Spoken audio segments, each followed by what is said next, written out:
আসসালামু আলাইকুম। সবাই কেমন আছেন? আজকে আমি আমার ছোট ভাইয়ের বাসা সাভারে যাচ্ছি। আসলে বাংলাদেশে যারা যখনই যাই না কেন আমরা কিন্তু তেমন একটা সময় পাই না। কিভাবে যে দিনগুলো চলে যায় একমাত্র আল্লাহই জানে। যাই হোক আমার ভাইয়ের বাসার সামনেই চলে আসছি। একে, একে আমরা সবাই বাসার ভিতরে ঢুকলাম।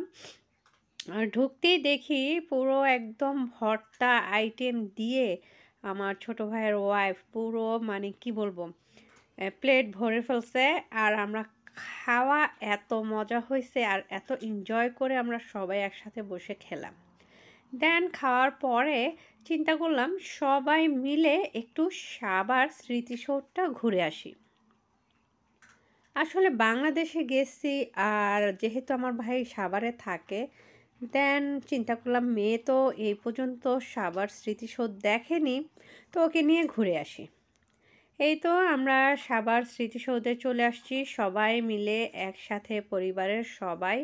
আর সাভার স্মৃতিসৌধে গিয়ে দেখলাম মাশাল্লাহ এতটা সুন্দর, এতটা পরিষ্কার, কোথাও কোনো ধরনের ময়লা নাই, কিচ্ছু নাই। যাই হোক আমার মেয়ে তো দূর থেকে দেখেই খুব খুশি, খুব মানে ও এতটাই খুশি বলে, আম্মু এটা তো আমি সব সময় মানে বইয়ে দেখছি, টিভিতে দেখছি, আজকে ফার্স্ট টাইম আমি আমার চোখের সামনে দেখলাম। তো আমরা চিন্তা করলাম প্রথমেই মানে স্মৃতিসৌধের সামনে না গিয়ে আগে আশেপাশের পুরো বাগানটা, পুরো জায়গাটা আমার মেয়েকে একটু ঘুরিয়ে দেখাই। দেন আমরা চারপাশটা ঘুরছি। এর মাঝখানে দেখলাম এক মামা টাটকা টাটকা সব আমরা ছিলে তারপর সাজিয়ে বসে আছে। লোভ তো আর সামলাতে পারলাম না। দেন সবাই মিলে আমরা খাওয়া শুরু করলাম। আর আমড়াগুলো এত মজা ছিল, আমি তো প্রথমে মনে করছি খুব টক হবে, বাট মানে টক মিষ্টি একটা ফ্লেভার। যাই হোক খুবই খুবই ইয়ামি ছিল। আমার মেয়ে মাসাল্লাহ খুবই এনজয় করছে। নর্মালি মেয়ের জন্য আর আমার অবস্থা দেখেন, আমি তো একদম গ্রাম্য মহিলাদের মতো খাওয়া শুরু করছি। আর খুবই মজা নিয়ে খেয়েছি আলহামদুলিল্লাহ। এরপরে পুকুর পাড়ে যেতেই দেখলাম মাশাল্লাহ কত সুন্দর, মানে একদম চোখের সামনে এরকম শাপলা ফুল ফুটে আছে। আর আশেপাশের রাস্তাগুলো এত সুন্দর করে সাজাইছে, গাছে গাছে ভরা, মানে খুবই ভাল লাগছে। এর মাঝখানে আবার হাঁটতে হাঁটতে হঠাৎ করে দেখলাম রং দিয়ে ওই যে কেমন যেন হাতের মধ্যে ছাপ দেয় না, ব্লক বাটিকের মতো ওরকম ছোট ছোট জিনিস। তো আমার মেয়ে বলল আম্মু আমিও দিব। যদিও ওর নানু মামারা মানে আন্টিরা সবাই নিষেধ করছে যে দরকার নাই, বাট তারপরেও আমার মেয়ে দিবে। যাই হোক তারপরে একটা ওর হাতের মধ্যে দিল কালার দিয়ে, ও বারবার বলছে যে এটা দেওয়ার পর আমার হাতে কোনো মানে ইনফেকশন হবে না তো, হাতে কোনো অ্যালার্জি হবে না তো। তো লোকটা বলল না মামুনি হবে না। দেন ও ওর মনের মতো মানে পছন্দের একটা অক্ষর দিয়ে তারপরে এটা হাতে মেহেদির মতো দিল। দেওয়ার পর বলল আন্টি না কোনো সমস্যা হচ্ছে না, দেখো সুন্দর না। যাই হোক তারপরে আমরা ঘুরতে ঘুরতে স্মৃতিসৌধের একদম কাছাকাছি চলে আসছি। আসলে আমরা পুরো জায়গাটা ইচ্ছে মতো ঘুরেছি।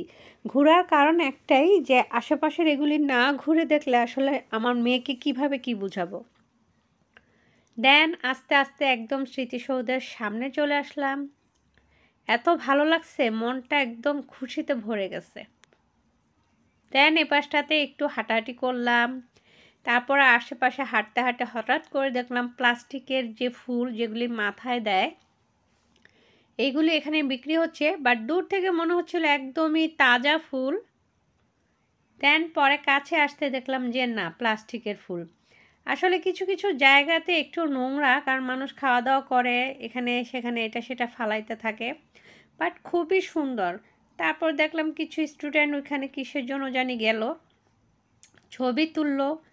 আসলে খুবই সুন্দর একটা পরিবেশ এবং খুবই সুন্দর একটা দিন আমরা উপভোগ করেছি সবাই মিলে। আসলে অনেক অনেক বছর পর, প্রায় 16-17 বছর পরে মেবি আমি সাভার স্মৃতিসৌধকে আবার আমার চোখের সামনে দেখলাম।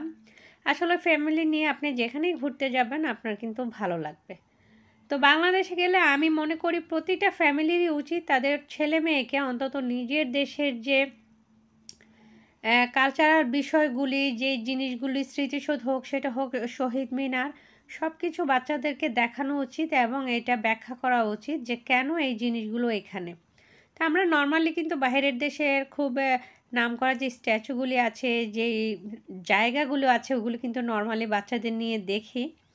তো আমার মনে হয় দেখানো উচিত বাচ্চাদেরকে, এই বিষয়গুলি দেখানো উচিত এবং ওদের ভিতরে একটা ধারণা দেওয়া উচিত নিজের দেশ সম্পর্কে। দেন ঘোরাঘুরি শেষ, সবাই মিলে বাড়ির উদ্দেশ্যে রওনা হলাম। আশা করি আপনাদের সবার ভালো লাগছে। সবাই ভালো থাকবেন, সুস্থ থাকবেন। আল্লাহ হাফেজ।